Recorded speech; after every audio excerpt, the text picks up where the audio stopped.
place on earth. I bet at least one of you in this room immediately thought of Walt Disney World.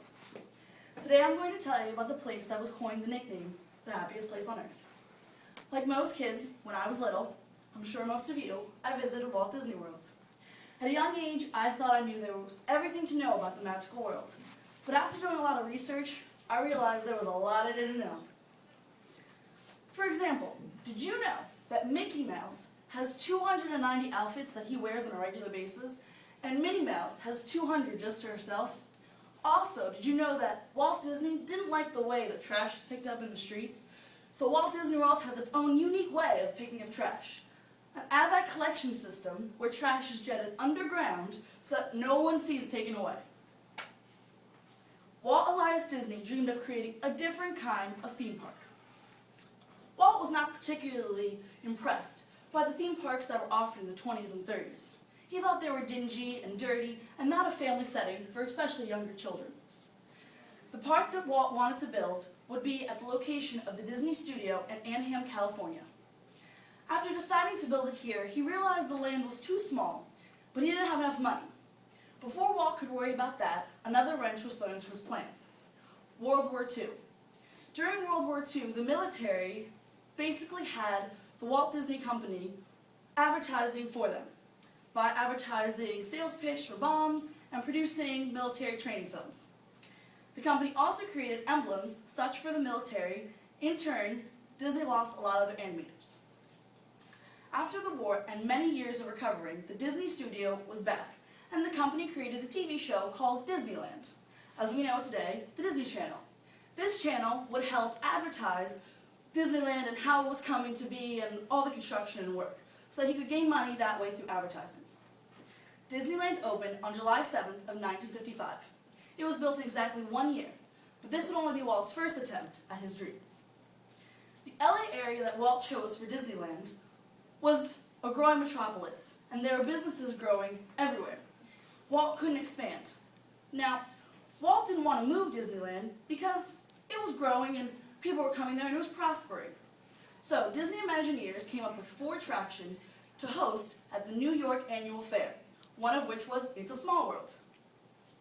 The attractions were a huge success, and Walt realized that the East Coast might be able to prosper with the Disney park better than in Disneyland in California. So Walt started secretly buying land in Florida, swamp area. Walt chose to secretly buy it so that no one would know he was planning on doing this and no other businesses could start buying. Walt bought 27,000 acres in all. Rumors spread questioning who could be buying this much land, how could they be buying this much land, and what were they buying it for. On November 15th of 1965, Walt announced his plans. Sadly, on December 15th of 1996, Walt Disney passed away. Roy Disney postponed his retirement to take the reins of his brother's dream. The plan was to make Florida's Magic Kingdom similar to California's, but bigger. There would be resorts and hotels for people to stay at. Walt Disney World opened on October 1st of 1971. The price of admission was $3.50. Today, adults are $85 and children are $79.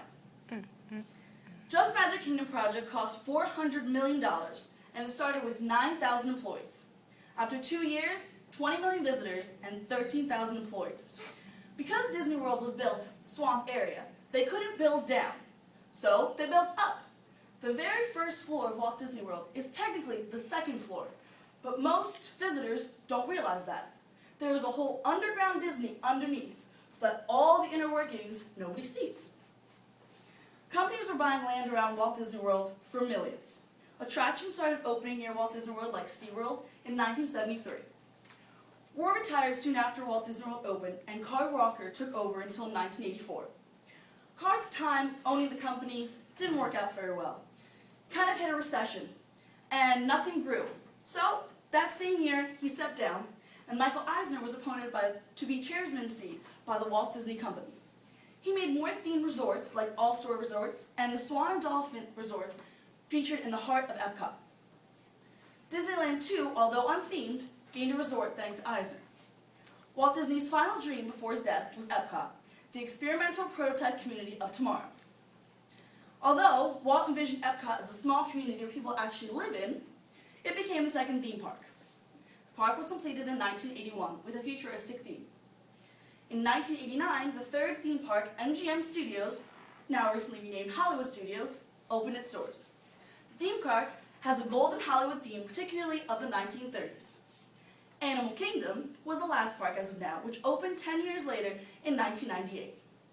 This park was built with a zoological theme, and it even has an African safari. Walt Disney World also has two themed water parks, Blizzard Beach and Typhoon Lagoon. The Disney Company also owns Downtown Disney, full of shops and restaurants. It also features Pleasure Island for adults and Disney Quest for the gamer and all of us. Disney has expanded to a vacation club, a cruise line, and it continues to come up with new and creative ideas.